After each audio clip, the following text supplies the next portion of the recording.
Refraction on curved surfaces. ఇప్పటి వరకు మనం సమతలాల వద్ద వక్రీభవనం గురించి తెలుసుకున్నాము. ఈ లెసన్లో మనము వక్రతలాల వద్ద వక్రీభవనం గురించి తెలుసుకుందాం. అయితే ఈ వక్రతలాల్లో మనకు ఏ రకమైనటువంటి వక్రతలాలు ఉన్నాయో ముందుగా చూద్దాం. మనకి ఇచ్చినటువంటి వాటిలో లెన్స్ ఏంటంటే సిలబస్లో లెన్స్ చూడండి, ఇదొక వక్రతలము, ఇదొక వక్రతలము. దీన్ని ఏమంటే బై కాన్వెక్స్ అంటాం. బై అంటే రెండు అని అర్థం, కాన్వెక్స్ అంటే కుంభాకార తలాలు. ద్వికుంభాకార కటకము, తెలుగులో దీన్ని ఏమంటాం మనం? ద్వికుంభాకార కటకము. అదేవిధంగా ఇదొక వక్రతలము, ఇదొక వక్రతలము. ఇప్పుడు ఈ వక్రతలాలను కనుక మనం గమనించినట్లయితే అవి రెండు గోళాల్లో భాగాలు. It is a combination of two spheres. రెండు మనకి ద్వికుంభాకార కటకం ఎలా వచ్చిందనే విషయాన్ని తీసుకున్నట్లయితే ఇదొక గోళము, ఇదొక గోళము. చూడండి, ఈ రెండింటి యొక్క ఇంటర్సెక్షన్ పోర్షన్ ఉందా లేదా? దీన్ని మనం కట్ చేసి తీసుకున్నట్లయితే ఇదొక మనకి ద్వికుంభాకార కటకం అనమాట. ఏ కటకం తీసుకున్నా సరే కూడా అది మనకి గోళంలో భాగం నుంచి తీసుకోవడం జరిగింది. ప్రతి కటకాలు కూడా ఆ రకంగానే మనకి తయారై ఉంటాయి. ఓకేనా? ఈ ఇంటర్సెక్షన్ పోర్షన్ని మనం ఏం చేసుకున్నాము? ఇక్కడ కుంభాకార కటకం తీసుకున్నాం. అదేవిధంగా ఇదొక గోళంలో భాగము, ఇదొక వక్రతలం, ఇదొక గోళంలో భాగము. దీన్ని మనం ద్విపుటాకార కటకము అంటాం. బై కాన్కేవ్ లెన్స్,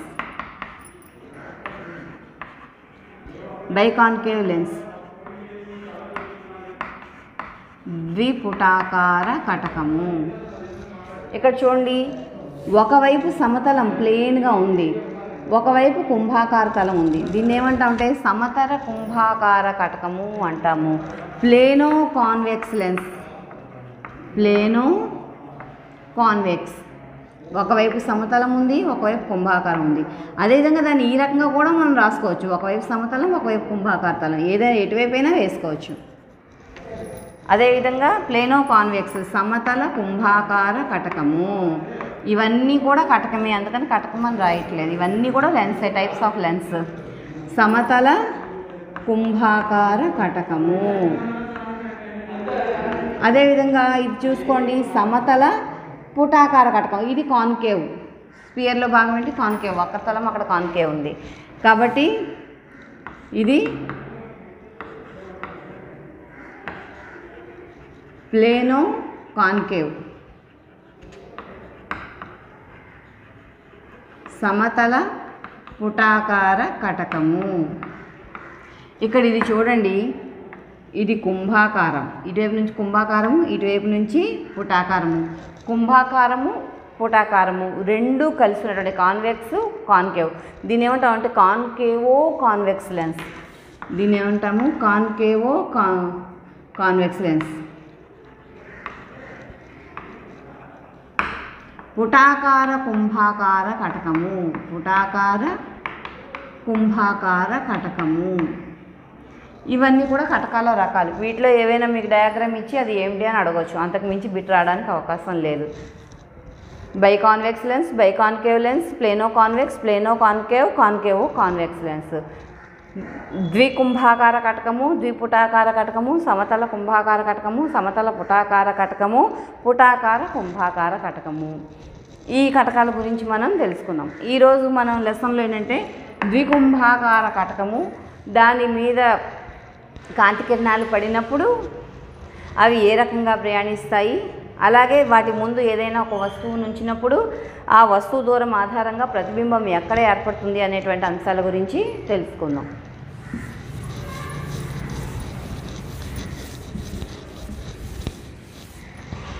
ఇప్పుడు ఈ ద్వికుంభాకార కటకం ఉంది కదా, పలచని ద్వికుంభాకార కటకం మీద కాంతి ప్రయాణిస్తే ఏమవుతుందన్నది తెలుసుకునే ముందు ఈ కుంభాకార కటకం యొక్క నాభి అంటే ఏంటి, నాభ్యంతరం అంటే ఏంటి, వక్రత వ్యాసార్థం అంటే ఏంటి, వాటన్నిటి గురించి కూడా తెలుసుకుందాం. చూడండి, కుంభాకార కటకాన్ని మనం ఎలా సూచిస్తున్నాం? ఇలా సూచిస్తున్నాం.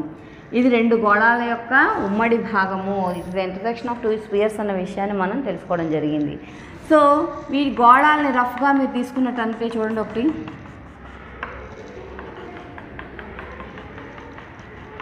ఇవి రెండు భాగాలు రఫ్గా మనం ఊహించుకున్నప్పుడు ఈ గోళానికి ఒక కేంద్రం ఉంటుందా లేదా? ఇది ఒక కేంద్రం. అదేవిధంగా ఈ గోళానికి ఒక కేంద్రం ఉంటుందా లేదా, ఇది ఒక కేంద్రం. దీన్ని C1, దీన్ని C2. దీన్ని C1 అని ఎందుకు అన్నాము అంటే మొదటి తలం, ఇది మొదటి తలం, ఫస్ట్ తలం. మనం ఇటు నుంచి మనం పరిగణలోకి తీసుకున్నప్పుడు ఇది మొదటి తలం. సో ఈ మొదటి తలం యొక్క గోళం యొక్క కేంద్రం ఏదైతే ఉందో దాన్నే centre of curvature of the first sphere అంటాం. The centre of the sphere which is the first curved path of the given convex lens is called centre of curvature of the first sphere. అదేవిధంగా second curvature of the centre of the curvature of the second sphere is called centre of curvature C2. Okay. The center point of the given lens is called pole. The center given lens ఇచ్చినటువంటి కటకం యొక్క మధ్య బిందువునే మనం ధ్రువము అంటాం. దాన్నే పోల్తో సూచించడం జరుగుతుంది. ఈ pole centre of curvature అన్నీ కూడా ఒకే దాని మీద ఉంటాయి, ఒకే రేఖ మీద ఉంటాయి. The ray which passes through the center of curvature and pole is called the principal axis. ప్రధానాక్షం.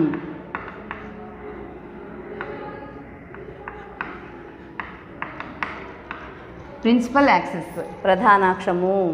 ప్రధానాక్షము అంటే ఏంటి? కటకం యొక్క ధ్రువం గుండా మరియు వక్రతా వ్యాసార్థాల గుండా పోయేటువంటి రేఖనే మనం ఏమంటాము అంటే పోయే అక్షాన్నే మనం ప్రధానాక్షము లేదా ప్రిన్సిపల్ యాక్సిస్ అంటాం. అంటే ఏంటి? Centre of curvature and pole lie on the principal axis. Principal axis మీదే సెంటర్ ఆఫ్ కర్వేచర్ మరియు పోల్ కూడా ఉంటుంది. వాటి గుండా పోయేటువంటి అక్షాన్ని మనము ప్రధానాక్షము అని చెప్పేసి చెప్పుకుంటాం. సెంటర్ ఆఫ్ కర్వేచర్కి ఆర్క్ మీద ఏదైనా ఒక బిందువుకి మధ్య గల డిస్టెన్స్ని మనం ఏమంటాం? Radius of curvature. దాన్ని ఆర్తో సూచిస్తాం. R2 రెండో గోళం యొక్క కాబట్టి R2. అదేవిధంగా చూడండి, ఈ సెంటర్ ఆఫ్ కర్వేచర్ నుంచి జనరల్గా దాన్ని పోల్ కిందే తీసుకోవడం జరుగుతుంది. వెరీ థిన్ లెన్స్ తీసుకుంటాం కాబట్టి పోల్కి సెంటర్ ఆఫ్ కర్వేచర్కి మధ్య గల డిస్టెన్స్నే మనం ఏమంటాం? రేడియస్ ఆఫ్ కర్వేచర్ అంటాం. అదేవిధంగా పోల్కి సెంటర్ ఆఫ్ కర్వేచర్ ఇది కూడా radius of curvature of the first sphere and radius of curvature of the second sphere. వక్రతా వ్యాసార్థానికి కటక ధ్రువానికి మధ్య గల దూరాన్నే మనం వక్రతా వ్యాసార్థం R అంటాం. యాక్చువల్గా రెండు వక్రతలాలు వేరు, డయాగ్రామ్లో చూపించుకుంటున్నాం, కానీ చాలా పలుచని కటకాన్ని మనం తీసుకుంటాం. అందుకని నెక్స్ట్ డయాగ్రామ్స్ వేసేటప్పుడు ఒకే స్ట్రైట్ లైన్గా తీసుకోవడం జరుగుతుంది. యారో మార్క్స్ ఇలా సూచిస్తాం. ఈ యారో మార్క్స్ యొక్క చివర్ని కలిపితే చూడండి మనకి కుంభాకార కటకం వచ్చిందో లేదా. సో బైకాన్వెక్స్ లెన్స్ని పలుచని ద్వికుంభాకార కటకాన్ని ఈ రకంగా సూచిస్తాం. అదే పలుచని ద్విపుటాకార కటకం అనుకోండి, దాన్ని ఇలా సూచిస్తాం. యారో మార్క్స్ రివర్స్లో ఇలా ఉన్నప్పుడు ఈ రెండింటిని కలిపినప్పుడు చూడండి ద్విపుటాకార కటకం వచ్చిందా లేదా. కాకపోతే అది చాలా పలుచుగా ఉంటుంది కాబట్టి ఈ వక్రతా వ్యాసార్థాలు ఈ వక్రతవలాలు పోలుతో కలిసిపోయినట్టుగా మనం భావించడం జరుగుతుంది.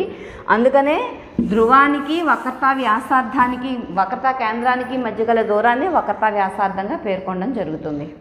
Okay, the distance between the pole and centre of curvature gives you the radius of curvature. Half of the radius of curvature gives you the focal length. Half of the radius of curvature gives you the focal point. This is the focal point, exactly midpoint of the pole and center of curvature. ధ్రువానికి వక్రతా కేంద్రానికి మధ్య బిందువునే మనం ఏమంటామంటే focus లేదా focal point అని చెప్పేసి చెప్పుకోవడం జరుగుతుంది. F2. అలాగే ధ్రువానికి ఈ వక్రతా వ్యాసార్థానికి గల మధ్య బిందువుని దీన్ని ఏమంటాం మనం? Focal point. నాభి మొదటి గోళం యొక్క నాభి ఇది, రెండవ గోళం యొక్క నాభి ఇది. ధ్రువానికి నాభికి మధ్య గల దూరాన్నే మనం ఏమంటామంటే నాభ్యాంతరము. ధ్రువానికి నాభికి మధ్య గల దూరాన్ని మనం ఏమంటాం? నాభ్యాంతరం. అలాగే ఈ ధ్రువానికి దీనికి మధ్య గల దూరాన్ని మనం ఏమంటాం? నాభ్యాంతరము. ఓకే, నాభ్యాంతరం మనం కనుక్కోవడానికి నాభిని కనుక్కోవడానికి మరొక మెథడ్ కూడా ఉంది మనకి, దూరపు వస్తువు పద్ధతి అని చెప్పేసి. ఇది ఒక పద్ధతి. Half of the radius of curvature. Radius of కర్వేచర్కి నాభ్యాంతరానికి మధ్య గల డిఫరెన్స్ ఏంటి అంటే R is equal to 2F. నాభ్యాంతరానికి రెట్టింపు రేడియస్ ఆఫ్ కర్వేచర్ అవుతుంది. ఈ ఫార్ములా ఇంపార్టెంట్. ప్రాబ్లమ్స్ చేయడానికి ఇది చాలా ఇంపార్టెంట్ అనమాట. R is equal to 2F. Okay, so ఈ కుంభాకార కటకానికి centre of curvature, radius of curvature, principal axis, focal point, focal length, pole, వీటి గురించి మనం తెలుసుకున్నాం. పోల్ అంటే ఏంటి? కటకం యొక్క మధ్య బిందువునే పోల్ లేదా ధ్రువము అంటాము. కటకం మధ్య బిందువు నుంచి వక్రతా కేంద్రం, మొదటి తలం యొక్క వక్రతా కేంద్రానికి మధ్య గల దూరాన్నే మనం ఏమంటాము? మొదటి గోళం యొక్క వక్రతా వ్యాసార్థము లేదా మొదటి వక్రతలం యొక్క వక్రతా వ్యాసార్థము. Centre of curvature of the first plane, first curved surface, centre of curvature of the first curved surface అంటాము. అదేవిధంగా half of the radius of curvature gives you the focal length. The mid point of the pole and centre of curvature gives you the focal point. అంటే ఏంటి? ధ్రువానికి వక్రతా కేంద్రానికి మధ్య గల బిందువునే నాభి అంటాము. ధ్రువానికి నాభికి మధ్య గల దూరాన్ని నాభ్యాంతరం అంటాము. నాభ్యాంతరము వక్రతా వ్యాసార్థానికి రెట్టింపు ఉంటుంది. నాభ్యాంతరానికి రెట్టింపు వక్రతా వ్యాసార్థం అవుతుంది. 2F is equal to R. ఇది basic concept about the lens. Now ఇలాంటి కటకం గుండా కాంతి ప్రయాణిస్తే ఏ యాంగిల్లో ప్రయాణిస్తే అది ఏ రకంగా ఉంటుందని చూద్దాం. కటకం గుండా కాంతి ప్రయాణిస్తే ఏమవుతుందని చూద్దాం. ఇప్పుడే చెప్పాను కదా, పలుచని కటకాన్ని తీసుకుంటాం కాబట్టి దాన్ని యారో మార్క్ ఇలా సూచించడం జరుగుతుంది. Okay, this is the principal axis, means centre of curvature దీని మీద ఉంటుంది. ఎప్పుడు కూడా సెంటర్ ఆఫ్ కర్వేచర్ అనేది మనకి నాభ్యాంతరానికి డబల్ ఉంటుంది కాబట్టి దీన్ని 2F1 అంటే కదా. R is equal to 2F అని చెప్పుకున్నాం కదా.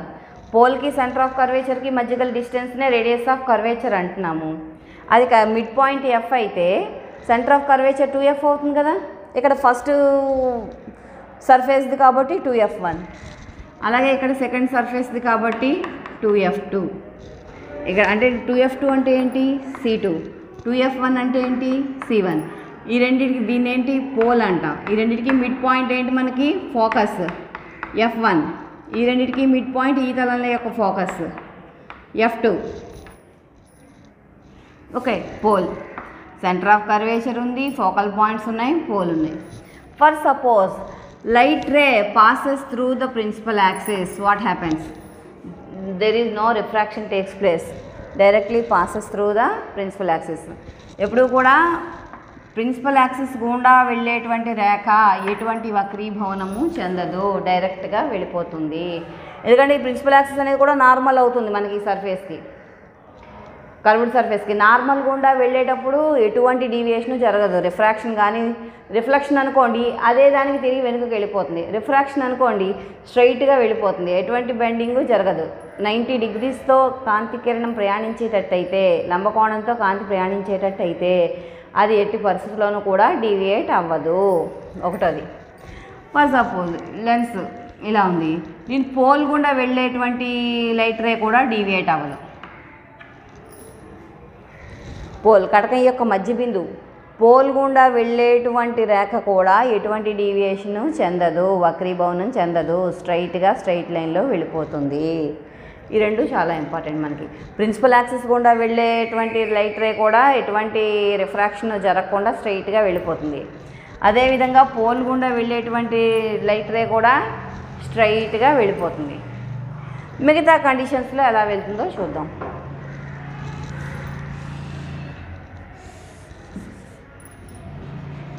ఫర్ సపోజ్ లైట్ రేస్ అనేవి parallel to principal axis, principal యాక్సిస్కి సమాంతరంగా ప్రయాణిస్తున్నాయి అనుకుందాం లైట్ రేస్. అప్పుడు ఏమవుతాయి? After refraction they all converge at a particular point and passes through them, that is called focus. సమాంతరంగా వచ్చేటువంటి కాంతి కిరణము వక్రీభవనం చెందిన తరువాత ఏ బిందువు గుండా అయితే ప్రయాణిస్తాయో దాన్నే మనం ఏమంటాం? ఫోకస్ అంటాం. సమాంతర కాంతి కిరణాలు మనకు ఎక్కడి నుంచి వస్తాయి? అనంత దూరం నుంచి వచ్చేటువంటి వస్తువు నుండి వచ్చే కాంతి కిరణాలను మనం సమాంతర కాంతి కిరణాలుగా తీసుకుంటాం. ఎందుకంటే డిస్టెన్స్ పెరిగే కొద్దీ కాంతి కిరణాలు సమాంతరంగా అయిపోతాయి. అంచేత అనంత దూరం నుంచి వచ్చేటువంటి కాంతి కిరణాలు ఎప్పుడూ కూడా ప్రధాన అక్షానికి సమాంతరంగానే కటకంపై పడతాయి. ఓకే, సో ఈ సమాంతరంగా వచ్చేటువంటి కాంతి కిరణాలు కటకం గుండా ప్రయాణించి the parallel beam of light passes through a biconvex lens after refraction converge at a particular point, that point is called focus. వక్రీభవనం చెందిన తరువాత ఒక బిందువు వద్ద కేంద్రీకృతం అవుతాయి. ఆ బిందువునే మనం ఏమంటాము? ఫోకస్ అంటాం. పోల్ గుండా వెళ్ళేవైతే స్ట్రైట్గా పోల్ గుండా వెళ్ళిపోతుంది, ప్రిన్సిపల్ యాక్సిస్ గుండా వెళ్ళేది ప్రిన్సిపల్ యాక్సిస్ గుండా వెళ్ళిపోతుంది. ప్రధానాక్షానికి సమాంతరంగా ప్రయాణించేటువంటి కాంతి కిరణాలు వక్రీభవనం చెందిన తరువాత ఒక బిందువు వద్ద కేంద్రీకృతం అవుతాయి. ఆ బిందువునే మనం ఫోకస్ అంటాం.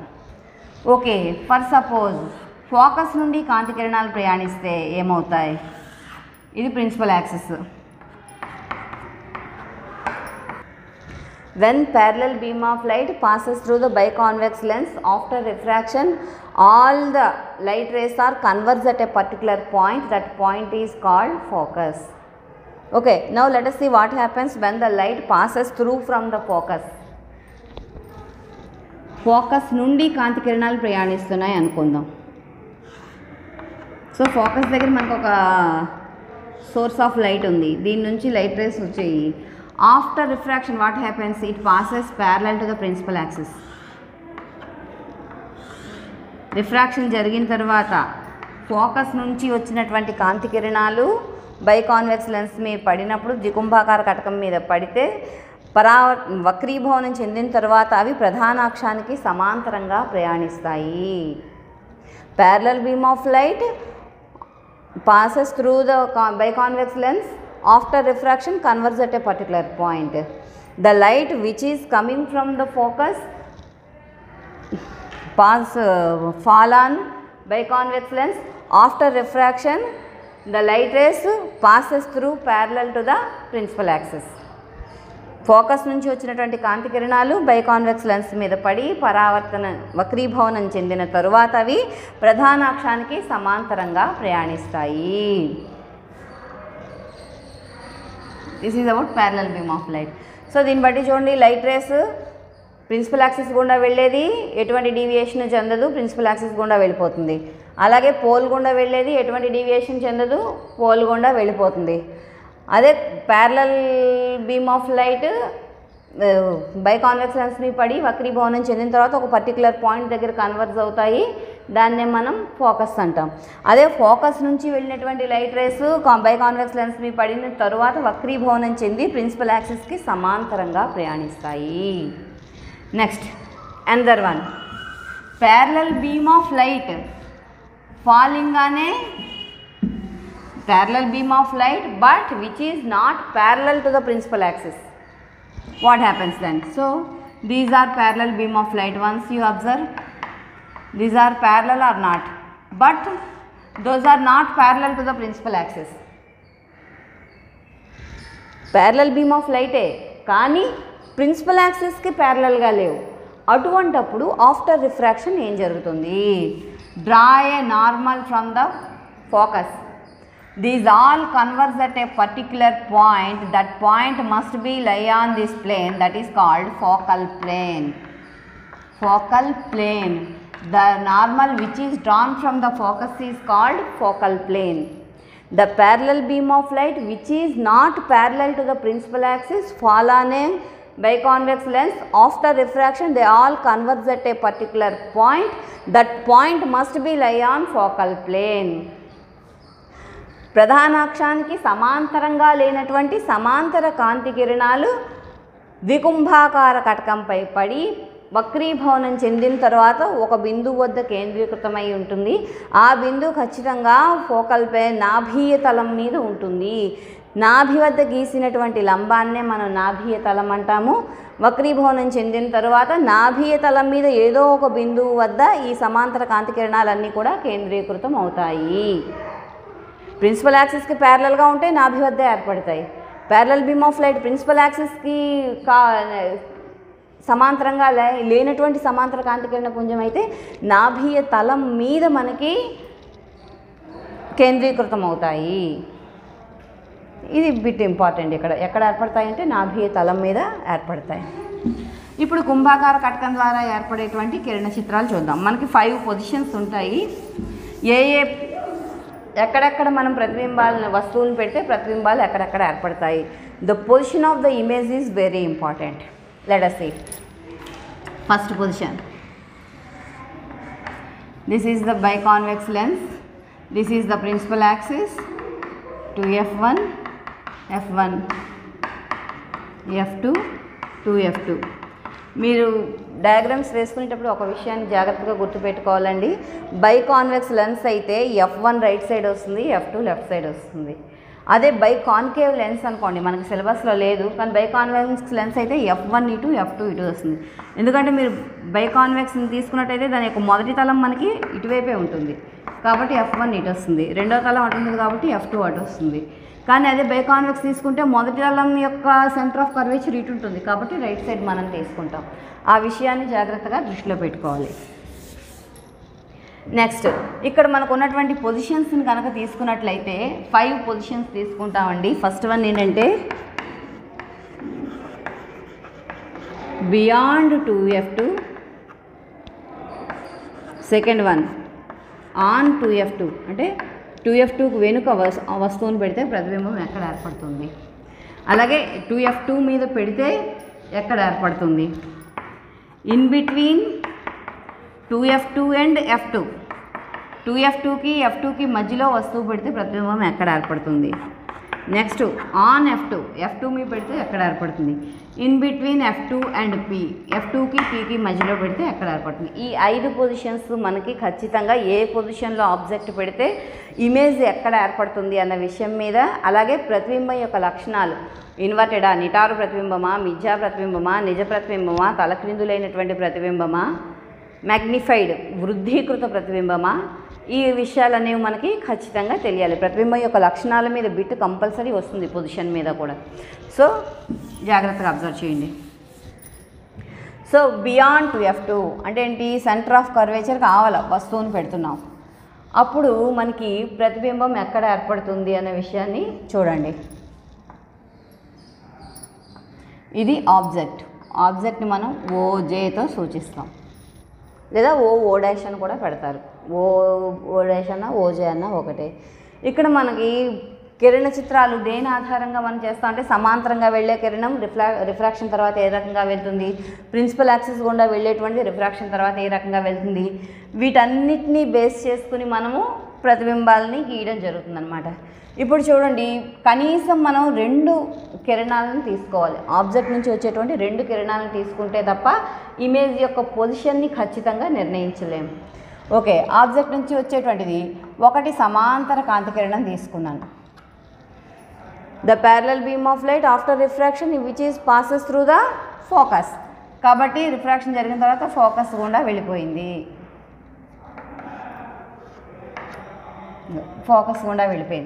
ఇది రిఫ్రాక్టెడ్ రే, ఇది incident ray. Arrow marks compulsory పెట్టుకోవాలి పొజిషన్ మనకు తెలియడం కోసం. ఇక రెండోది మనం ఎక్కడి నుంచి తీసుకోవచ్చు అంటే 2 పొజిషన్స్ మనం తీసుకోవచ్చు. ఎందుకంటే పీ నుంచి వెళ్తే నో రిఫ్రాక్షన్, అవునా కదా, కాబట్టి పీ నుంచి ఒకటి తీసుకోవచ్చు. సో ఎక్కడ ఏర్పడుతుంది మనకి ఇమేజ్, లేదా ఇక్కడే కాకుండా ఫోకస్ నుంచి కూడా తీసుకోవచ్చు. ఇక్కడ ఫోకస్ నుంచి తీసుకుంటే ఆఫ్టర్ రిఫ్రాక్షన్ ఎక్కడి నుంచి వెళ్తుంది చూడండి, ఎక్కడ తీసుకున్నా మీకు అక్కడ ఏర్పడుతుంది, ప్యారలల్గా వెళ్తుంది. ఫోకస్ గుండా వెళ్ళేది ప్యారలల్గా వెళ్తుంది. అదే పీ నుంచి వెళ్ళేది డీవియేట్ అవ్వదు. మీరు ఎక్కడి నుంచి తీసుకున్న ఇమేజ్ మటుకు ఖచ్చితంగా అక్కడే ఏర్పడుతుంది. ఇమేజ్ పొజిషన్లో మనకి ఎటువంటి మార్పు ఉండదు. కాబట్టి ఏది తీసుకున్నా పర్లేదు. నేను పోల్ నుంచి తీసుకున్నాను, ఓకేనా. ఇక్కడ చూడండి, ఇది ఇమేజ్ ఐజీ, ఇమేజ్ని ఐజీతో సూచిస్తాం, లేదా ఐ డాష్ అని కూడా సూచిస్తాం. ఇక్కడ గమనించండి, ఇమేజ్ పొజిషన్ బియాండ్ 2f2 పెట్టినట్లయితే what are the image characteristics, object size ఎంత ఉంది. అదే ఇమేజ్ సైజ్ తీసుకోండి, చిన్నది ఉందా పెద్దది ఉందా, చిన్నది ఉంది. చిన్నది ఉంటే మనం ఏమంటాం, పరిమాణంలో చిన్నది అంటాం, ఇంగ్లీష్లో diminished.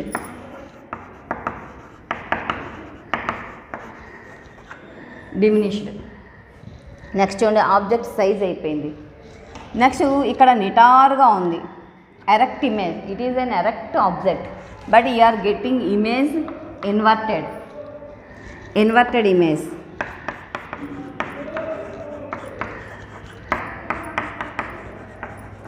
If you kept a screen on here you can get on that screen లేకపోతే మనం ఈ ఇమేజ్ని ఐడెంటిఫై చేయలేం. తెర మీద పట్టగలిగేటువంటి ఇమేజ్ ఏదైనా సరే దాన్ని మనం రియల్ ఇమేజ్ అంటాం. తెర మీద పట్టలేని దాన్ని మనం మిథ్యా ప్రతిబింబము అంటాం, వర్చువల్ ఇమేజ్. సో దీన్ని ఇక్కడ తెర పెడితే తెర మీద పట్టగలం, తెర లేకపోతే దీన్ని మనం గమనించలేము. Without screen you cannot observe this image. కాబట్టి you can get that image on screen. So it is a real image. Real image. Then నిజ ప్రతిబింబం ఏర్పడుతుంది. డిమినిష్డ్ పరిమాణంలో చిన్నది, ఇన్వర్టెడ్ తలక్రిందులైనటువంటిది నిజ ప్రతిబింబము ఏర్పడింది. ఇది ప్రతిబింబం యొక్క లక్షణాలు. What is the position of that image? You observe in between F1 and 2F1. F1 2F2కి ఆవల కనుక మనం వస్తువుని పెట్టినట్లయితే దాని యొక్క ప్రతిబింబం మనకు ఎక్కడ ఏర్పడింది?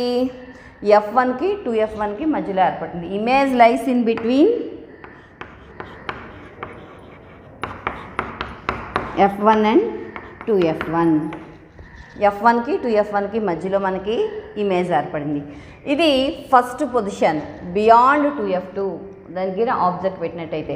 దీనే రివర్స్ కూడా మీరు వేసుకోవచ్చు కావాలనుకుంటే. బియాండ్ 2F1 ఆబ్జెక్ట్ ఇక్కడ పెడితే image you will get in between F2 and 2F2.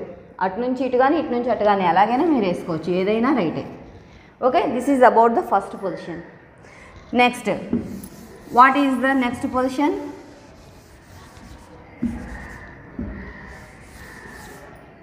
Beyond 2F2 అయిపోయింది. నెక్స్ట్ 2F2 మీద.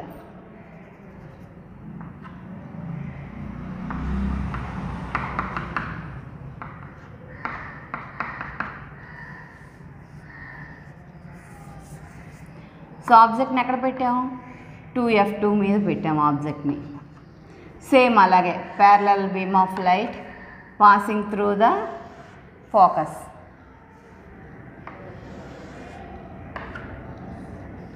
Okay, next you can draw from focus also.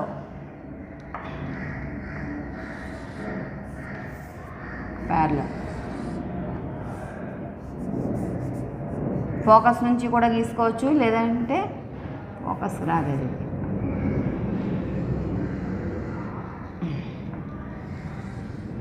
ఇగో ఇక్కడ ఇమేజ్ చూడండి.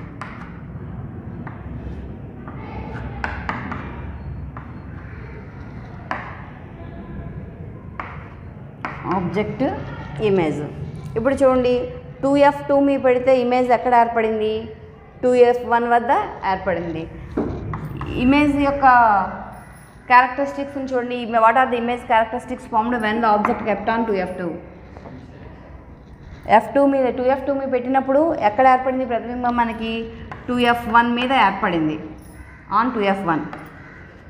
అదే 2F1 దగ్గర ఆబ్జెక్ట్ పెడితే మనకి 2F2 దగ్గర ఏర్పడుతుంది. నెక్స్ట్, తలక్రిందులుగా ఉందా నిటారుగా ఉందా? తలక్రిందులుగా ఉంది కాబట్టి ఇన్వర్టెడ్ తలక్రిందులైనటువంటి ప్రతిబింబం. We can get on screen. అది ఎప్పుడూ కూడా నిజ ప్రతిబింబాలు మనకి తలక్రిందులుగానే ఉంటాయి, మిథ్యా ప్రతిబింబాలు మాత్రమే నిటారు ప్రతిబింబాన్ని ఏర్పరుస్తాయి. కాబట్టి ఇన్వర్టెడ్ కాబట్టి that is real. We can get on screen also. So that is the real image. On 2F1 real, inverted. Size చూసినట్టయితే same size, same in size, పరిమాణంలో సమానంగా ఉంటుంది. ఆబ్జెక్ట్ అయితే ఎంత పరిమాణంలో ఉందో ఇమేజ్ కూడా మనకి అంతే పరిమాణంలో ఏర్పడుతుంది. ఇది 2F2 మీ పెట్టినప్పుడు image characteristics. Next, in between 2F2 and F2.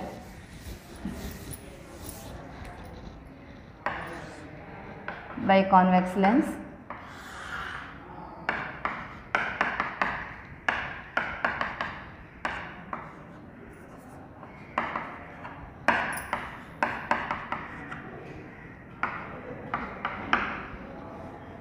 Okay, ఇప్పుడు ఆబ్జెక్ట్ని 2F2కి F2కి మధ్యలో పెట్టాం.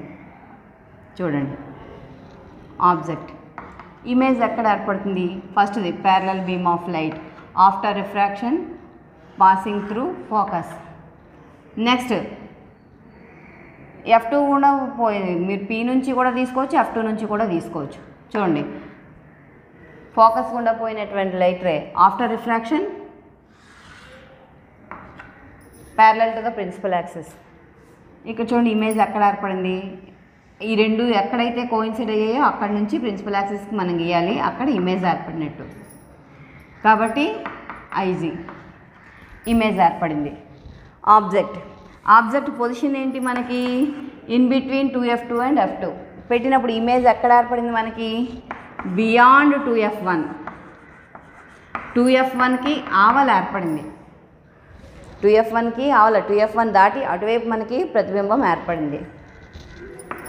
పరిమాణాన్ని తీసుకున్నట్టయితే ఎన్లార్జ్డ్, ఇచ్చిన దానికంటే కూడా మనకి పెద్ద పరిమాణంలో ఏర్పడిందా లేదా. ఇది కంపారిటివ్లీ తక్కువ పొడుగుంటే దాన్ని ఎన్లార్జ్డ్ అంటాం, దీనికంటే కూడా డబల్ కంటే ఎక్కువ ఏర్పడింది అనుకోండి దాన్ని మ్యాగ్నిఫైడ్ అంటాం. ఓకే, జనరల్గా యూజ్ చేసే పదం అంటే ఇచ్చిన దానికంటే పెద్దది అని అర్థం. ఇక్కడ ఎన్లార్జ్డ్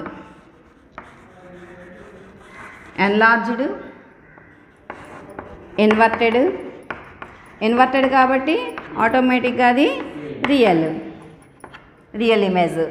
బియాండ్ 2F1 ఏర్పడుతుంది, ఎన్లార్జ్డ్ ఏర్పడుతుంది, ఇన్వర్టెడ్ ఏర్పడుతుంది, రియల్ ఏర్పడుతుంది. వస్తువుని కనుక F2కి 2F2కి మధ్యలో మనం ఉంచినట్లయితే ప్రతిబింబం మనకి 2F1కి ఆవల ఏర్పడుతుంది, నిజమైన ప్రతిబింబం ఏర్పడుతుంది, తలక్రిందులుగా ఏర్పడుతుంది, వస్తు పరిమాణం కంటే కూడా పరిమాణంలో పెద్దదైనటువంటి ప్రతిబింబం ఏర్పడుతుంది.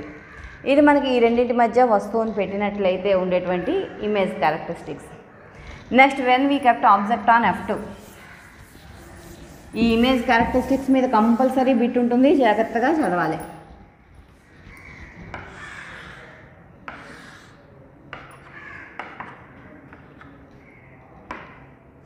Principal axis P,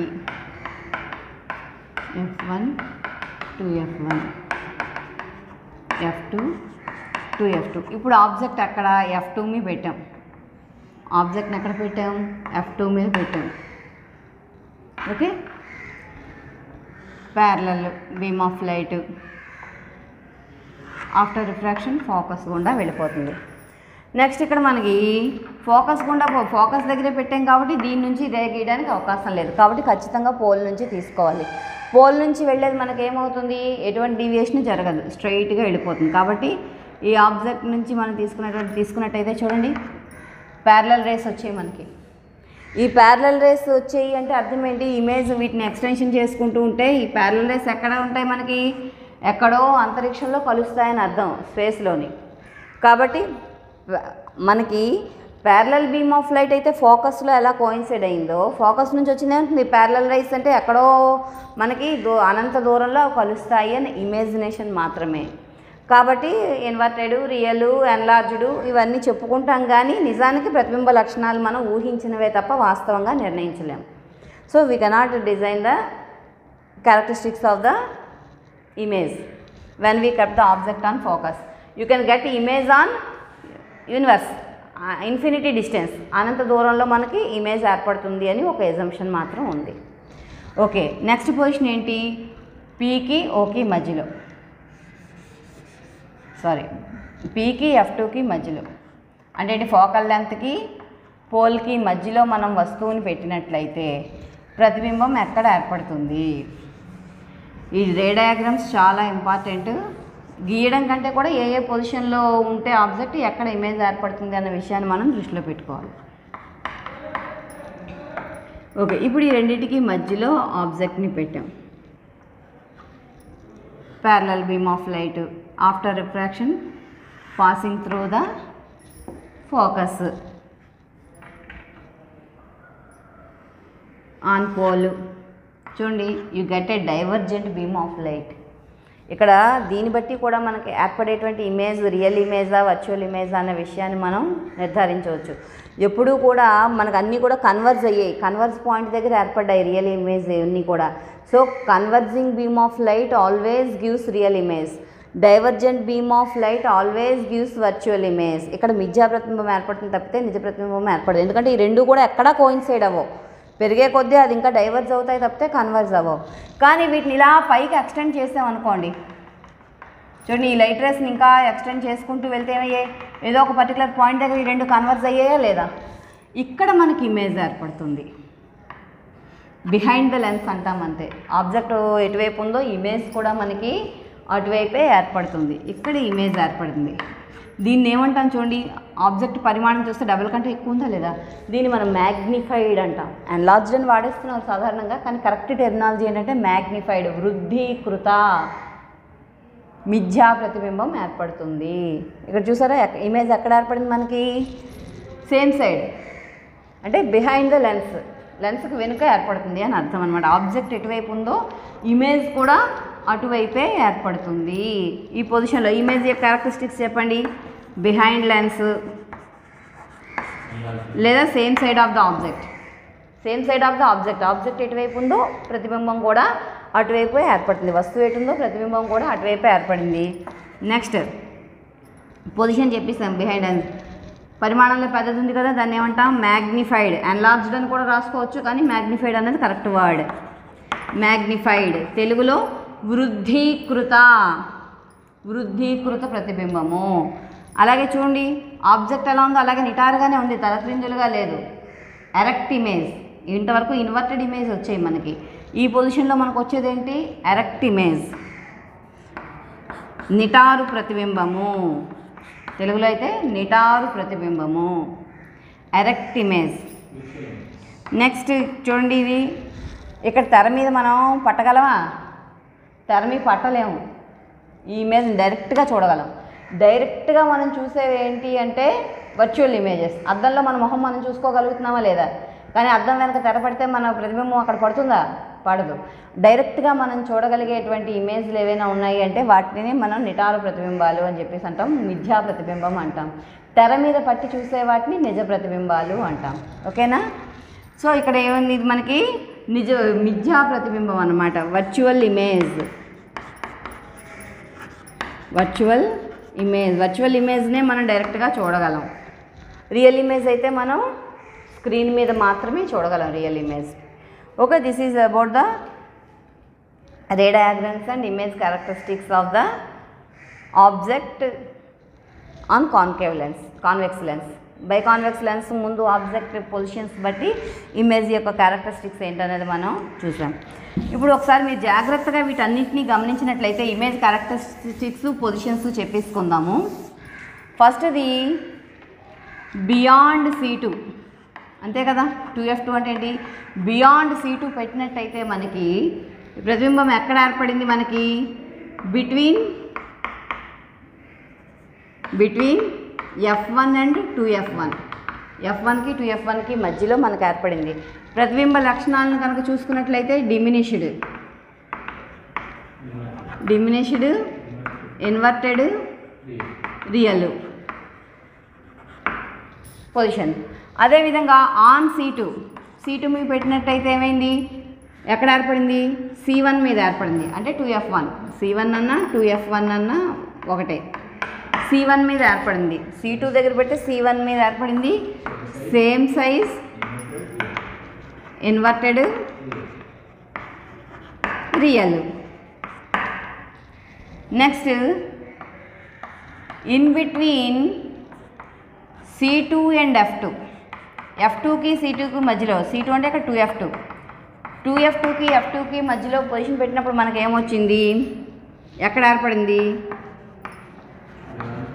beyond 2F1 లేదా C1, బియాండ్ C1 ఏర్పడింది. Enlarged, inverted, real. మీరు జాగ్రత్తగా గమనిస్తే లెఫ్ట్ నుంచి రైట్కి ఆబ్జెక్ట్ యొక్క పొజిషన్ వచ్చేటప్పటికి ఇమేజ్ పొజిషన్ ఏమవుతుంది, ఫస్ట్ డిమినిష్డ్ ఏర్పడింది, నెక్స్ట్ ఈక్వల్ ఇన్ సైజ్ ఉంది, నెక్స్ట్ పెద్దది ఏర్పడింది. మిగతా అన్ని చూసుకోండి జాగ్రత్తగాను, ఇన్వర్టెడ్, రియల్ ఫస్ట్ 3 కండిషన్స్తో కూడాను. సో ఆబ్జెక్ట్ రైట్ సైడ్కి మారితే ఇమేజ్ కూడా రైట్ సైడ్కి మారింది. ఈ 3 కండిషన్స్లో అది గుర్తుపెట్టుకుంటే మీరు క్లియర్గా ఇమేజ్ యొక్క పొజిషన్స్ రాసేయచ్చు. ఇక 4th వన్ F1 మీద పెడితే ఎక్కడ ఏర్పడింది, F2 దగ్గర పెడితే అనంత దూరంలో ఏర్పడింది ప్రతిబింబం.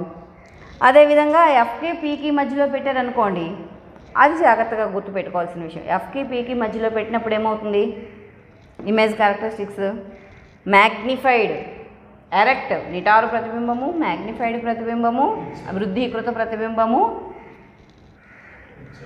నెక్స్ట్ వర్చువల్ ఇమేజ్, మిథ్యా ప్రతిబింబము. ఎక్కడ ఏర్పడింది? వస్తువు ఉన్న వైపే ఏర్పడింది. Same side of the object. వస్తువు ఎటువైపు ఉందో ప్రతిబింబం కూడా అటువైపే ఏర్పడుతుంది. లేదా బిహైండ్ ద లెన్స్కి వెనుక వైపు ఏర్పడింది అని, అంటే వస్తువు ఎక్కడుందో ప్రతిబింబం కూడా అక్కడే ఏర్పడింది అని అర్థం. ఇవి image characteristics in a concave lens. Next ఇంకా సిలబస్లో మనకి మిగిలిపోయింది ఏంటంటే లెన్స్ ఫార్ములా. కాన్కేవ్ లెన్స్ గురించి మనకి సిలబస్లో లేదు. నెక్స్ట్ ఉన్నది lens formula. What is lens formula? No need of any derivation, కేవలం లెన్స్ ఫార్ములా మాత్రమే మనకి ఇచ్చారు. అందులో ఉన్నటువంటి టర్మ్స్ గురించి తెలియాలి. Lens formula. నెక్స్ట్ మనకు సిలబస్లో మిగిలింది ఏంటంటే lens formula. Lens formula 1/f is equal to 1/v minus 1/u. ఇది మనకి లెన్స్ ఫార్ములా. ఇందులో ఎఫ్ అంటే ఏంటంటే ఫోకల్ లెంత్, నాభ్యాంతరం. అంటే ఏంటి? పోల్కి ఫోకస్కి మధ్య ఉండే డిస్టెన్స్ అనమాట, లేదా రేడియస్ ఆఫ్ కర్వేచర్లో సగం, half of the radius of curvature. Next V means image distance. Image distance. అదే యు అంటే ఆబ్జెక్ట్ డిస్టెన్స్. ఇక్కడ image distance, object distance, focal length అన్నాం. From where we have to calculate all these things. Positive, negative, దీనికి మనకి కొన్ని సూత్రాలు ఉన్నాయి image డిస్టెన్స్లు అవి మెజర్ చేయడానికి. అది ఒకసారి చూద్దాం. ఇది ఇక్కడ మనం కాన్వెక్స్ లెన్స్ పెట్టాము. F2, C2, F1, C1. ఏ మెజర్మెంట్ మనం తీసుకున్నా సరే కూడా పోల్ నుంచే మనం మెజర్ చేయాలి. పోల్ నుంచి ఇప్పుడు object distance, object for suppose C2కి F2కి మధ్యలో పెట్టామనుకోండి, అప్పుడు యూ ఏమవుతుంది? పోల్ నుంచి తీసుకోవాలి. లైట్ రే డైరెక్షన్కి ఆపోజిట్ డైరెక్షన్లో ఉంది. ఎక్స్క్యూజ్ మీ, లైట్ రే డైరెక్షన్కి ఆపోజిట్ డైరెక్షన్లో ఉంది కాబట్టి యూ నెగిటివ్ అవుతుంది, మనకి మైనస్ యూ అవుతుంది. ఎప్పుడూ కూడా మనం ఏ డిస్టెన్స్ తీసుకున్నా సరే కూడా మన రూల్స్ అన్నమాట ఇవి. పోల్ నుంచే తీసుకోవాలి. లైట్ రే డైరెక్షన్లో పాజిటివ్ తీసుకోవాలి, opposite to light ray direction అయితే నెగిటివ్ తీసుకోవాలి. ఇక్కడ మనం లైట్ రేస్ తీసుకున్నప్పుడు ఇటు నుంచి ఇటు పాజిటివ్ తీసుకున్నాం కదా, లైట్ రే ఇటు నుంచి ఇటు ఉంది, కానీ మనం పోల్ నుంచి మెజర్ చేస్తున్నాం డిస్టెన్స్. లైట్ రే డైరెక్షన్కి ఆపోజిట్ డైరెక్షన్లో ఉంది కాబట్టి యూ నెగిటివ్ అవుతుంది. అదే ఫోకల్ లెంత్ తీసుకున్నట్టయితే ఎఫ్ కానీ వి కానీ మనం తీసుకున్నాం అనుకోండి, మన దీనికి సంబంధించిన ఫోకల్ లెంత్, ఏ కర్వేచర్ దాని ఫోకల్ లెంత్ కాబట్టి ఎఫ్ కూడా మనకి నెగిటివ్ అవుతుంది. ఈ డిస్టెన్స్ మనకి ఫోకల్ లెంత్ F2 కాబట్టి ఎఫ్ కూడా నెగిటివ్ అవుతుంది. కానీ ఇమేజ్ని కనుక తీసుకున్నట్లయితే చూడండి, ఇక్కడ C2కి F2కి మధ్యలో ఉంటే ఎక్కడ ఏర్పడుతుంది మనకి ఇమేజ్? బియాండ్ C1 ఇక్కడ ఏర్పడుతుంది ఇమేజ్ ఏ డైరెక్షన్లో తీసుకుంటున్నాం మనం? లైట్ రే డైరెక్షన్లోనే తీసుకుంటున్నాం కాబట్టి V పాజిటివ్ అవుతుంది, U నెగిటివ్ అవుతుంది, F నెగిటివ్ అవుతుంది. ఇక్కడ F అనేది 2 F'లు ఉన్నాయి. ఏది తీసుకోవాలంటే ఇది ఏ కర్వేచర్ మీద అయితే లైట్ రేస్ పడుతున్నాయో దానికి సంబంధించి మనం తీసుకోవాలి. ఓకేనా? ఫోకస్ ఏ వాల్యూస్ తీసుకున్నా సరే కూడా మనకి దేని నుంచి తీసుకుంటామంటే పోల్ నుంచి తీసుకుంటాము. లైట్ రే డైరెక్షన్లో అయితే పాజిటివ్ తీసుకుంటాము, ఆపోజిట్ టు లైట్ రే అయితే మనం నెగిటివ్ తీసుకుంటాం. ఇక్కడ F కూడా పాజిటివ్ అవుతుంది ఎందుకంటే ఈ కర్వేచర్కి సంబంధించినటువంటి పాజిటివ్ తీసుకుంటున్నాం కాబట్టి F positive, V positive, U మాత్రం నెగిటివ్. Okay, thank you.